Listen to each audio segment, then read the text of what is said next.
White colour के जो पोल दिख रहे हैं ना आपको, ये पूरा एरिया येड़ा के अंदर आ रहा है, पूरा इंडस्ट्रियल एरिया है। तो आप अंदाजा लगा सकते हो आने वाले 10 साल में कितना डेवलप हो जाएगा ये। और जमीन के रेट क्या होंगे, आसमान छू रहे हैं जमीन के रेट। अभी भी डे बाय डे जमीन के रेट बढ़ रहे हैं।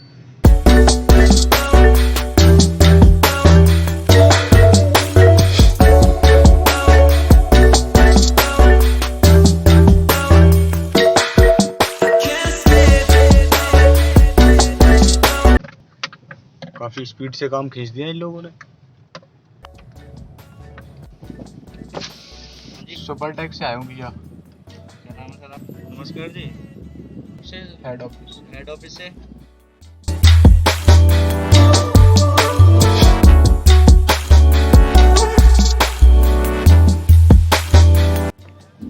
सेफ्टी का पूरा प्रोटोकॉल फॉलो हो रहा है यहाँ पे। गेट पे एंट्री वगैरह हो रही है, तो सेफ्टी किट पहन लेते हैं, फिर साइट पे विजिट करेंगे।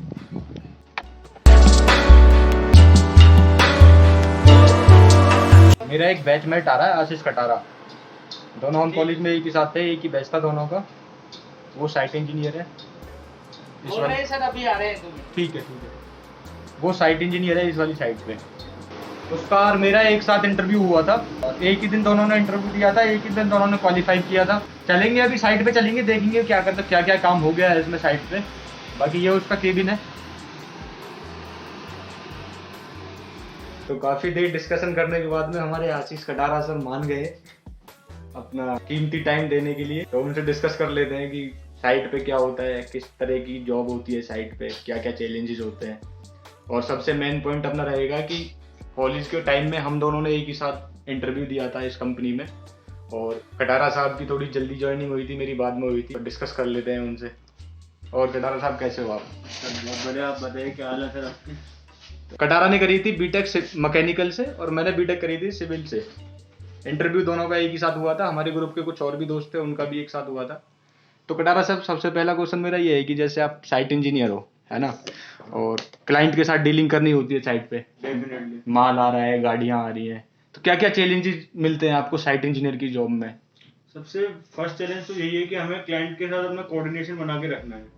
तो यहाँ पे सनलाइट वगैरह सही आ रही है। सबसे पहली चीज तो ये है कि एक चीज मैं बता दूं आपको कि ये एवरीडेंसन जो है ना, सेक्टर 32 की सबसे पहली कंपनी है। येड़ा ने जो नया अपना इंडस्ट्रियल एरिया जो सिलेक्ट किया है ना, ये जेवर एयरपोर्ट के पास है, और सेक्टर 32 की सबसे पहली कंपनी यही है जो साइट बना रही है Supertech. It is only 5 kilometre away from जेवर एयरपोर्ट। ज्यादा डिस्टेंस नहीं है, 5 किलोमीटर का डिस्टेंस है। और यहाँ पे साइट इंजीनियर आशीष है, जो मैंने पहले बताया था आपको।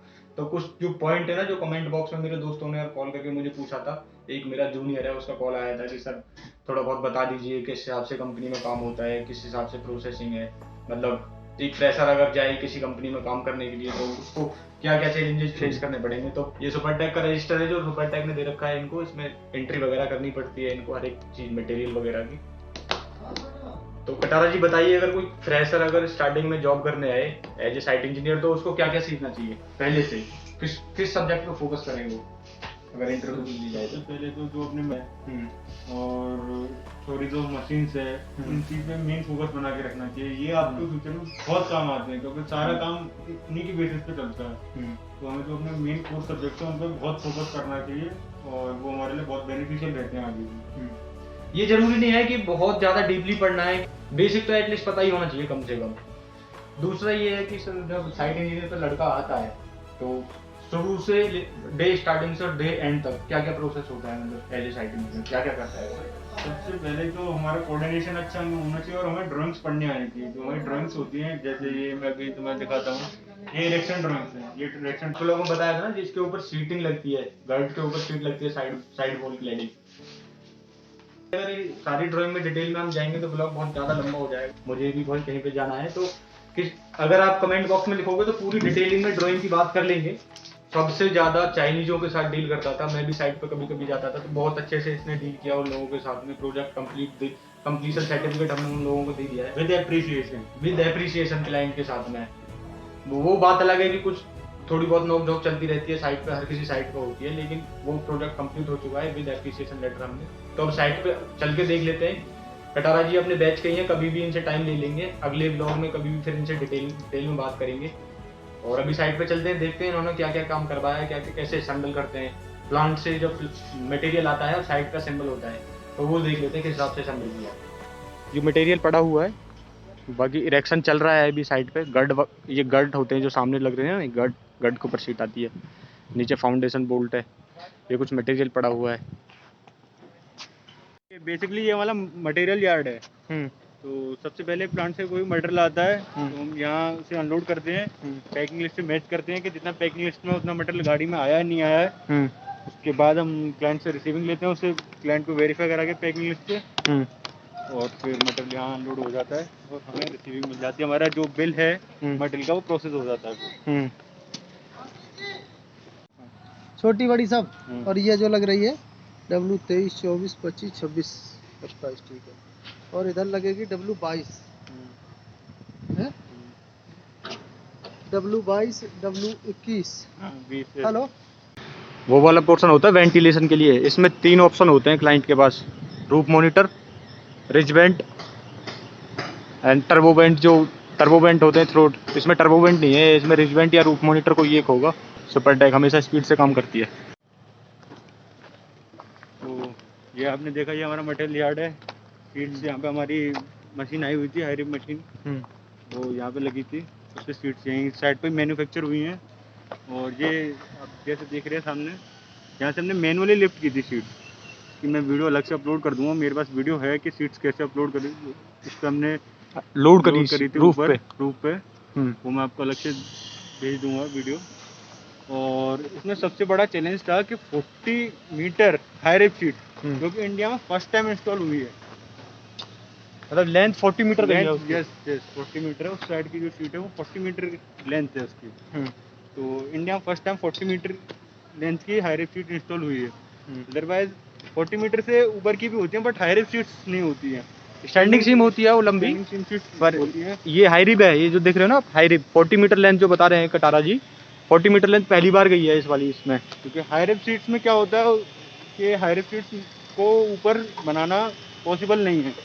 बट जो स्टैंडिंग सीम सीट्स होती हैं उसमें क्या होता है कि हम स्टैंड से मशीन को ऊपर ले जाते हैं और वो ऊपर ही मैन्युफैक्चर हो जाती हैं। तो उन्हें इंस्टॉल करना comparative to high rip seat easy होता है। मोस्टली हम अगर ज़्यादा लेंथ की सीट होती है तो स्टैंडिंग सीम सीट्स यूज़ करते हैं। क्लैडिंग हमने लगाई है, काफ़ी अच्छी फिनिशिंग आई है। ड्रिप ट्रिम भी लग चुका है, ऊपर गटर लग चुका है। गटर और रेन वाटर के लिए होता है। रेन वाटर जब रूफ पे आएगा तो रेन वाटर सबसे पहले रूफ पे आएगा, फिर वो गटर में आएगा, गटर के थ्रू डाउन टेक पाइप में, उसको फिर वो अर्थ पे चला जाएगा, ड्रेन में चला जाएगा। ड्रेन में चला जाएगा। वो रीयूज कर लो या उसे फिर कुछ भी हो सकता है उसके साथ में। वहाँ से सीट स्टार्ट हो रही है इस वाले कॉर्नर से, और 40 मीटर लेंथ इसकी। And you can see there are some cutouts in the sheets. This is for FRP sheet. This is for to pass the sunlight in the building. Right now FRP sheets are not installed here, but we will install it later. There are some bracings portal. These are bracing pipes. You can see. Resist to movement of building है ना? Yes. Building में जो To movement होता है। provide the strength of the building. Or we can say it is the main source of strength of the building. And you can see there it is portal column and portal beam. इधर ये canopy है या part है कोई जो building का सामने? This is utility building. पूरी यूटिलिटी बिल्डिंग है। Yes. यहाँ से बिल्डिंग का सेकंड पार्ट स्टार्ट हो गया है, इस वाले कॉर्नर से। इस वाले कॉर्नर से जो It is पार्टीशन वॉल है जो low bay building, low bay area. This is highway building and this is low way building. इसका मतलब ये होता है कि एक बिल्डिंग की हाइट ज़्यादा होती है, दूसरी बिल्डिंग की हाइट कम होती है। तो जिस बिल्डिंग की हाइट कम होती है उस बिल्डिंग को लो वे बिल्डिंग बोलते हैं। तो इसकी थिकनेस कितनी है रॉक बोल इंसुलेशन की? 75 mm. 75 mm rock wool insulation.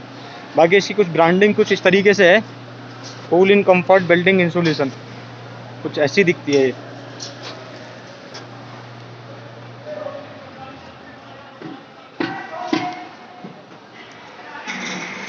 वो पिलर किस चीज़ के लिए? ये जो कास्टिंग कर रखे हैं pillar, It is for the admin block. ना express way industrial development area. तो इसमें जितनी भी नई कंपनियां आएंगी ना, सारी चाइनीज हो या इंडियन हो या कोरियन हो, जितनी भी नहीं आएंगी वो सब येड़ा में ही आएंगी। येड़ा में ही है। ग्रेटर नोएडा के बाद येड़ा एक ऐसा है जहाँ पे अभी इंडस्ट्री डेवलप होना स्टार्ट हुई है, और यहाँ पे जॉब का स्कोप बहुत ज़्यादा है ना। बहुत ज़्यादा स्कोप है। विद इन 5 to 10 ईयर्स यहाँ बहुत हाईली डेवलप्ड एरिया हो जाएगा। यहाँ भी कैब चलने वाली, ड्राइवरलेस कैब, जो अभी फर्स्ट टाइम इन इंडिया, वो सबसे पहले यहीं स्टार्ट हो रही है, जेवर में, जेवर एयरपोर्ट से ग्रेटर नोएडा परी चौक तक। तो आप देख सकते हो किस हिसाब से डेवलपमेंट चल रहा है गवर्नमेंट का। आने वाले 10 साल में पूरा एरिया चेंज हो जाएगा। ये वाले टाइम में कभी वो टाइम निकालें और हमारे साथ पूरा एरिया विजिट करें। डेफिनेटली सर, अभी फ्री होते हैं नेक्स्ट टाइम तो ज़रूर सारा एरिया विजिट करते हैं। एग्जिट कर दिया है ना मैंने, उसमें लिख दिया था एग्जिट टाइम। ठीक है।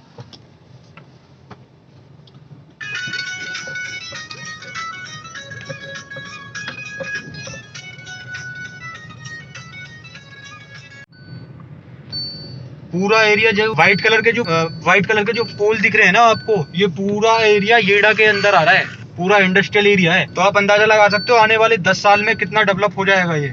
और जमीन के रेट क्या होंगे, आसमान छू रहे हैं जमीन के रेट। अभी भी डे बाय डे जमीन के रेट बढ़ रहे हैं। तो जिसको भी इन्वेस्ट करना है ना, ये गोल्डन अपॉर्चुनिटी है अभी इन्वेस्ट करने के लिए।